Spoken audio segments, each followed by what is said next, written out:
തുടങ്ങല്ലേ? തുടങ്ങാം.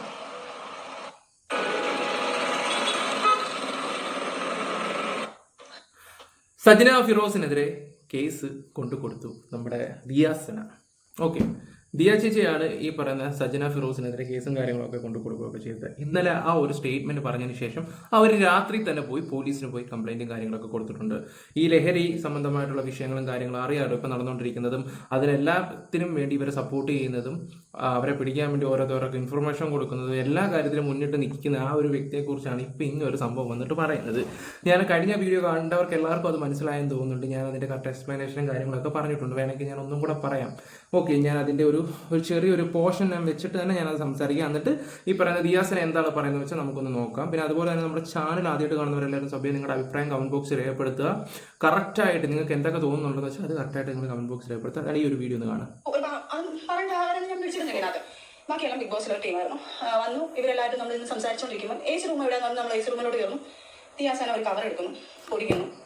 ഈ ബിഗ് ബോസിലെ ടീമായിരുന്നു എന്ന് പറയുമ്പോൾ ഫിറോസ്, നിങ്ങൾ, പിന്നെ ഈ പറയുന്ന ദിയാസന, പിന്നെ ബാക്കി ആൾക്കാരൊക്കെ ഉണ്ടെങ്കിൽ അങ്ങോട്ട് പോരട്ടെ. എന്തുകൊണ്ട് അവരുടെയൊക്കെ പേര് മടിക്കുന്നില്ല, പറയാൻ മടിക്കുന്നു ചെയ്യുന്നു. അപ്പൊ തന്നെ ഞാൻ അങ്ങനെ ഡെസ്പായി. സത്യം പറഞ്ഞാൽ MDM ആയിരുന്നു അതെടുത്ത് ചെയ്തുകൊണ്ടിരിക്കുന്നത്. ഇത് റീസെന്റ് ഒരു 5 മാസം പോലും 4 മാസം പോലും ആയിട്ടില്ല. ഇതൊക്കെ റീസെന്റ് നടന്നതാ. ഈ പ്രശ്നങ്ങൾക്കൊക്കെ മുന്നെയാണ് എടുത്തിട്ട് പൊടിച്ചിട്ട് പുള്ളിക്കാരി എടുത്തിട്ട് ചെയ്യാൻ പോകുന്നു. അപ്പൊ തന്നെ എന്റെ മുഖമൊക്കെ മാറി. മുഖമൊക്കെ മാറിയപ്പോ എന്റെ അടുത്ത് ഷൂട്ടിംഗ് ഇല്ല. ആ സമയത്ത് ഞാൻ ഒരു ഷൂട്ടിന് വേണ്ടി മാത്രം എടുത്തിട്ടുള്ള സാധനമാണ്.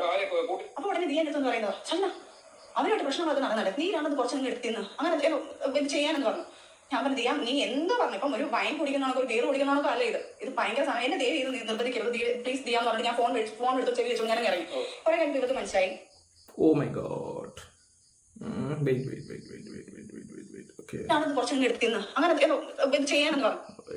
നിർബന്ധിക്കരുത് പ്ലീസ് ദിയാന്ന് പറഞ്ഞിട്ട് ഞാൻ ഫോൺ എടുത്ത് ചെവി വെച്ചു. ഞാൻ ഇറങ്ങി കുറെ കഴിഞ്ഞ് ഇവർക്ക് മനസ്സിലായി. ഇവർ പിന്നെ മേളിൽ ടെറസിന്റെ മേളിൽ കയറി. അവിടെ ഞാനൊരു പെട്ടെന്ന് ഞാൻ കുറെ കഴിഞ്ഞു. ഇതാണ് സംഭവം. ഇതിനാണ് പുള്ളിക്കാരി കൊണ്ട് കേസും കാര്യങ്ങളൊക്കെ കൊടുക്കുകയൊക്കെ ചെയ്തത്. ഒന്ന് ആലോചിച്ച് നോക്കിയാൽ ദിയാസന വന്നിട്ട് ഈ പറയുന്ന സജിനോട് പറയുകയും ചെയ്ത് എടി നീ അതൊക്കെ വിട്, നീ ഇത് 2 അടി എന്ന് പറയുന്ന രീതി സംസാരിച്ചെന്നാണ് ഇപ്പൊ സജിന തന്നെ പറയുന്നത്. നിങ്ങൾ കേട്ടല്ലോ. ഇതുപോലുള്ള കേസുകെട്ടുകളും കാര്യങ്ങളും MDMA പോലുള്ള സാധനങ്ങളൊക്കെ ഓക്കെ സജിനയുടെ വർത്തമാനം കണ്ട സജിന യൂസ് ചെയ്യത്തില്ല എന്നുള്ള രീതിയിലാണ് സജിനയുടെ സംസാരം. ആരെങ്കിലും ഒരാൾ ഇങ്ങനെ പറയുമോ? ദിയാസന ഇങ്ങനെ പറയുമോ? സജിന 2 അടി ഒന്ന് നേരത്തെ എക്സ്പീരിയൻസ് ഉള്ള ഒരാളോ അല്ലെങ്കിൽ ഇത് സ്ഥിരം യൂസ് ചെയ്യുന്ന ഒരാളാണെങ്കിൽ ചിലപ്പോൾ ഒരുപക്ഷെ അങ്ങനെ മഞ്ഞനടി നീ വന്ന് അടിക്ക് എന്നുള്ള രീതിയിൽ. ഇത് ഒന്നും ചെയ്യാത്ത പാവം സജിന എടുത്ത് വന്ന് ഇങ്ങനെ പറയുമെന്ന് നിങ്ങൾക്ക് തോന്നുന്നുണ്ടോ? അവിടെ തന്നെ നിങ്ങൾക്ക് മനസ്സിലാക്കാൻ പറ്റുന്ന ഒരു കാര്യം എന്താണെന്ന് വെച്ചാൽ ഇപ്പം നമ്മളെ മാനിപ്പുലേറ്റ് ചെയ്യുക എന്നുള്ള രീതിയിലാണ് നമുക്ക് മനസ്സിലാക്കാൻ പറ്റുന്നത്. അതായത് ഇവർ കേസും കാര്യങ്ങളായിട്ട് പോയിട്ട് ദിയാസന വന്നിട്ട് കുറച്ച് കാര്യങ്ങളൊക്കെ സംസാരിക്കുന്നുണ്ട്. എന്തുകൊണ്ടാണ് ഇവർ ഉടക്കാൻ കാര്യം എന്ന് വെച്ചാൽ കഴിഞ്ഞ വീഡിയോ ഞാനത് പറഞ്ഞതാണ്. വേണമെങ്കിൽ ഒന്നും കൂടെ ഞാൻ പറഞ്ഞുതരാം. വേറെ ഒന്നും ലാഗടിപ്പിക്കുന്നെങ്കിൽ ഒന്നും വിചാരിക്കുകയൊന്നും ചെയ്യല്ലേ. പുതിയ ആൾക്കാരൊക്കെ വരുമ്പോൾ അവർക്കും കൂടെ മനസ്സിലാകാൻ വേണ്ടി. വേറെ ഒന്നുമല്ല, ഈ പൂക്കുട്ടിയുടെ വിഷയത്തിലും കാര്യത്തിലെല്ലാം ഇടപെട്ടുകൊണ്ടിരുന്ന ഈ നമ്മുടെ ദിയ ചേച്ചിയായിരുന്നു എല്ലാ കാര്യങ്ങളും ഇടപെട്ടുകൊണ്ടിരുന്നത്. രസം ഇതൊന്നുമല്ല. ഈ പൂക്കുട്ടിയുടെ കാര്യം സംസാരിക്കുന്നതിനിടയിൽ ദിയ ചേച്ചി ഒരു കാര്യം പറഞ്ഞിട്ടുണ്ടായിരുന്നു. ഈ കാര്യങ്ങളൊക്കെ ഫിറോസ് അറിഞ്ഞാലുള്ള അവസ്ഥ എന്തായിരിക്കും? ഫിറോസ് വല്ലതും സോഷ്യൽ മീഡിയയിലോ വല്ലതും വന്ന് സംസാരിച്ച് എന്ത് ചെയ്യുമെന്ന് പറഞ്ഞപ്പോൾ എടുക്കുമ്പോൾ ഈ സജിന പറഞ്ഞൊരു കാര്യം എന്താണെന്ന് വെച്ചാൽ എനിക്കൊരു ആദ്യ പകലൊരു കൊച്ചുണ്ട്, അവർക്ക് മോളുണ്ട്, അവളെ പീഡിപ്പിക്കാൻ ശ്രമിച്ചു എന്നുള്ള പേര് കൊണ്ട് കേസ് കൊടുക്കും എന്നുള്ള രീതി പറഞ്ഞപ്പോഴാണ് ദിയാസന തന്തയ്ക്ക് വിളിച്ചത്. ഈ തന്തയ്ക്കും തള്ളയ്ക്കും പുള്ളി നിർത്തി അങ്ങ് വിളിച്ചു.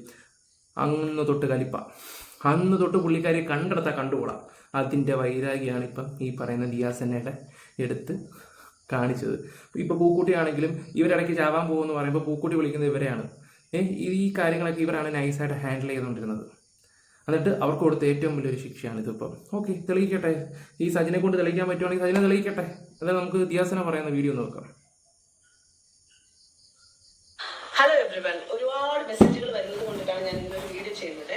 എനിക്ക് എല്ലാവർക്കും റെസ്പോണ്ട് ചെയ്യാൻ പറ്റാത്തതുകൊണ്ടാണ്. ഇന്നലെ മറുനാടൻ മലയാളി ചാനലിനകത്ത് സജന നൂർ ഒരു ഇന്റർവ്യൂ കൊടുത്തിട്ടുണ്ടായിരുന്നു. ഏകദേശം 2 മണിക്കൂർ വരുന്നൊരു ഇന്റർവ്യൂ ആണ്. അതിനകത്ത് മുഴുനീളം അവരും ഫിറോസും റസൽ പൂക്കുട്ടി ആയിട്ടുള്ള വിഷയങ്ങൾ ഇങ്ങനെ ചർച്ച ചെയ്തുകൊണ്ടിരിക്കുന്നതിന്റെ ഇടയിൽ എന്നെ പറ്റിയിട്ടൊരു അലിഗേഷൻ വന്നു. ഞാൻ MDMA കൊടുത്തു, MDMA ഉപയോഗിച്ചു, അതുപോലെ ഞാൻ MDMA ക്യാരിയറാണ്, അവർക്ക് MDMA തിന്നാൻ കൊടുത്തു എന്നൊക്കെ പറഞ്ഞിട്ടാണ് അവർ സ്റ്റേറ്റ്മെന്റ് ഇറക്കിയിരിക്കുന്നത്. അപ്പം മറുനാടൻ മലയാളി ചാനൽ എനിക്കെതിരെ നിൽക്കുന്ന ഒരു ചാനലാണ്. പണ്ട് മുതലേ അവർക്ക് ഇതിൻ്റെ അടുത്തൊരു പ്രശ്നമുണ്ട്. അപ്പം ഞാൻ അയാൾക്കെതിരെ കേസ് കൊടുത്തിട്ടുണ്ട്, ഷാജൻ സ്കറിക്കെതിരെ. സ്വാഭാവികമായിട്ട് അതിൻ്റെയൊക്കെ നല്ല രീതിയിലുള്ള പ്രശ്നം ആ ചാനലിന് എൻ്റെ അടുത്തുണ്ട്. അതുകൊണ്ട് തന്നെ ഈ മുഴുനേടൻ വീഡിയോയിൽ ഒരു പോയിന്റായ ഞാൻ MDMA ഉപയോഗിച്ചു എന്ന് പറഞ്ഞ് ഒരു തമ്മയിലൊക്കെ കാര്യങ്ങളൊക്കെ വെച്ചിട്ടാണ് ഈ വീഡിയോ പബ്ലിഷ് ചെയ്തിരിക്കുന്നത്. അപ്പം ഞാൻ ഇന്നലെ രാത്രി തന്നെ ഞാൻ പോയി മ്യൂസിയം പോലീസ് സ്റ്റേഷനിൽ പരാതി കൊടുത്തു. ഞാനിപ്പം മ്യൂസിയം പോലീസ് സ്റ്റേഷനിൽ പരാതി എടുത്തു. ഡീഫമേഷൻ സ്യൂട്ട് ഫയൽ ചെയ്തു. അപ്പം അതിൻ്റെയൊക്കെ കുറച്ച് തിരക്കുകളിലാണ് ഞാനിങ്ങനെ നിൽക്കുന്നത്. അപ്പം ഞാൻ എന്തായാലും വിശദമായിട്ടുള്ള വിവരം തരും. ഒരുപാട് കാര്യങ്ങൾ എനിക്ക് പറയാനുണ്ട്. എസ്പെഷ്യലി എനിക്ക് റസൂൽ പൂക്കുട്ടി അതുപോലെ സജ്ന ഇവരെ രണ്ടുപേരും ബന്ധപ്പെടുത്തുന്ന തരത്തിലുള്ള കാര്യങ്ങൾ എനിക്ക് കൃത്യമായിട്ട് എനിക്ക് സംസാരിക്കേണ്ടതുണ്ട്. കാരണം ഇപ്പൊ എന്തായാലും ഞങ്ങളെയൊക്കെ പിടിച്ചിട്ടിരിക്കുന്നു. ഇതൊക്കെ വെളിയിൽ വരാതിരിക്കാൻ മേ ബി ഞങ്ങളെയൊക്കെ അടപ്പിക്കാന്ന് വിചാരിച്ചിട്ടായിരിക്കാം, എല്ലാത്തിനെയും കൂടെ കുറെ കൂടുതൽ കാര്യങ്ങൾ പുറത്തേക്ക് വരുമെന്നുള്ള ഭയം കൊണ്ടിട്ടായിരിക്കാം മേ ബി ഞങ്ങളെയൊക്കെ നെഞ്ചത്തോട്ട് ഇങ്ങനെയുള്ള അലിഗേഷനൊക്കെ വെച്ചിരിക്കുന്നത്. നിങ്ങൾക്ക് എല്ലാവർക്കും അറിയാം, ഞാൻ ഡ്രഗിനെതിരെ സംസാരിക്കുന്ന ഒരാളാണ്. എഗെയിൻസ്റ്റ് ഡ്രഗ് എന്നുള്ള രീതിയിൽ മുദ്രാവാക്യം വരെ വിളിച്ചിട്ട് സമരം നടത്തിയിട്ടുള്ള ആളാണ്. ഇപ്പൊ പോലും ഈ പറഞ്ഞ ഈ റീസെന്റ് നടന്ന തൂഫാൻ ഇഷ്യൂകളിലൊക്കെയും പ്രതികരിച്ചിട്ടുള്ള സംസാരിച്ചിട്ടുള്ള ഈ ഒരു കാര്യത്തിനെ സപ്പോർട്ട് ചെയ്തുകൊണ്ട് മുന്നോട്ട് പോകുന്ന ഒരാളാണ്. അങ്ങനെ ഇരിക്കുന്ന എന്നെ ഞാനൊരു ഡ്രഗ് ഡീലറാണ്, ഡ്രഗ് കാരിയറാണെന്നൊക്കെ പറഞ്ഞ് വലിയൊരു അലിഗേഷൻ എന്റെ മുമ്പിൽ വെക്കുമ്പോൾ അവർ കൃത്യമായിട്ടുള്ള പ്രൂഫ് അതിന് വെക്കണം. ഒരാൾ സ്റ്റേറ്റ്മെന്റ് പറയുമ്പോൾ ആ സ്റ്റേറ്റ്മെന്റിനെ എടുത്തിട്ട് അലക്കാൻ ഒരുപാട് ആൾക്കാരുണ്ടാവും. ഒരുപാട് ആൾക്കാർ അങ്ങനെ അലക്കുന്നതിന്റെ ഭാഗമായിട്ട് എനിക്കത് ബുദ്ധിമുട്ടാവുന്നുണ്ട്. ഇന്നലെ തന്നെ വീഡിയോ ഇട്ടതിന്റെ പുറകിൽ തന്നെ ഒരുപാട് ആളുകൾ തംബ്നെയിൽ ഉപയോഗിച്ചു കൊണ്ടിട്ട് എന്നെ മെൻഷൻ ചെയ്ത് കൊണ്ടിട്ടും ഒക്കെയുള്ള വീഡിയോകൾ ചെയ്യുന്നുണ്ട്. ദയവ് ചെയ്ത് വിഷയത്തിന്റെ ഗൗരവത്തെ കൃത്യമായിട്ട് മനസ്സിലാക്കി ഞാൻ കുറെ അധികം കാര്യങ്ങൾ ഇനി പറയും. അതെല്ലാം ഉൾക്കൊള്ളിച്ച് വെച്ചുകൊണ്ട് നിങ്ങൾ വീഡിയോകൾ ചെയ്യുക. ഈ തംബ്നെയിൽ ഇങ്ങനെ വെക്കുമ്പോൾ എന്റെ ഫാമിലി എന്റെയും കുടുംബത്തിനൊക്കെ അത് വലിയ രീതിയിലുള്ള ബുദ്ധിമുട്ടുകൾ ഉണ്ടാകുന്നുണ്ട്. അപ്പൊ അത് നിങ്ങൾ മനസ്സിലാക്കുക. കാരണം ഞാനിപ്പോ നിങ്ങൾക്ക് ആർക്കെങ്കിലും എതിരെ നിങ്ങളെ പേര് ഉപയോഗിച്ച് അവർ ഡ്രഗ് ഉപയോഗിച്ചു എന്ന് പറഞ്ഞാൽ അതൊരു സ്റ്റേറ്റ്മെന്റ് ആണ്. അതൊരു ഒരു പോസ്റ്റർ പോലെ ഉണ്ടാക്കിയത് ഇറക്കും.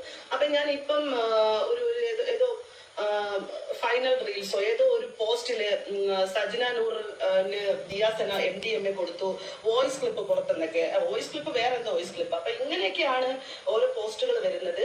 അപ്പൊ ഞാൻ നിലവിൽ പരാതി കൊടുത്തിട്ടുണ്ട്. അതിന്റെ കൂടെ ഞാൻ ആഡ് ഓൺ ആക്കും. കാരണം നിങ്ങൾ കൃത്യമായിട്ട് കാര്യങ്ങൾ മനസ്സിലാക്കാതെ അത് ചെയ്തു കഴിഞ്ഞാൽ അത് വലിയ ബുദ്ധിമുട്ടാണ്. നിങ്ങൾ വെയിറ്റ് ചെയ്യൂ, ഞാൻ നിങ്ങൾക്ക് എല്ലാ സാധനങ്ങളും തരാം, എല്ലാം പറയാം.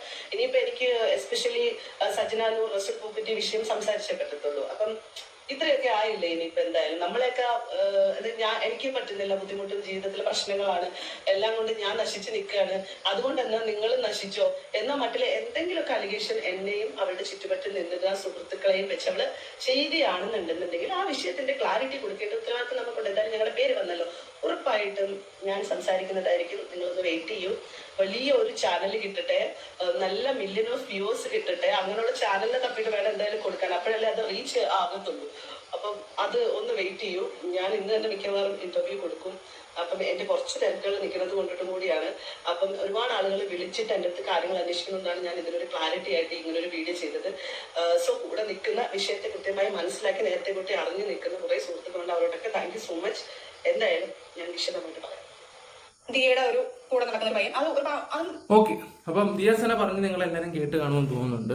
ഞാൻ പല കാര്യത്തിലും വിമർശിച്ചിട്ടുണ്ട്. ഈ ഒരു കാര്യത്തിൽ അവരുടെ ഭാഗത്ത് ന്യായമുണ്ട്. അവരെന്തായാലും അതിൻ്റെ തെളിവും കാര്യങ്ങളൊക്കെ കറക്റ്റായിട്ട് ഇത് ചെയ്യും. നിങ്ങളൊന്ന് ഒരു കാര്യം ഞാൻ നിങ്ങളോട് എടുത്ത് പറയും. സജിന പറഞ്ഞ ആ ഒരു പോയിന്റ് നിങ്ങൾ ശ്രദ്ധിച്ചോ? ആ ഒരു പോയിന്റ്, നീ ഇതിന് രണ്ടെണ്ണം എടുത്ത് അടി. സാധാരണ അങ്ങനെ പറയുകയാണെങ്കിൽ നേരത്തെ യൂസ് ചെയ്യുന്നൊരു വ്യക്തിയോടെ അങ്ങനെ പറയത്തുള്ളൂ. കള്ളം പറയാൻ പോലും ഈ സ്ത്രീക്ക് അറിയത്തില്ല. ഒരുപക്ഷെ സത്യമാണെങ്കിൽ ഇവരും അടിക്കുന്ന ടൈപ്പാണ്. എന്തായാലും അവർ രണ്ടും കൽപ്പിച്ച് ഇറങ്ങിയിട്ടുണ്ട്.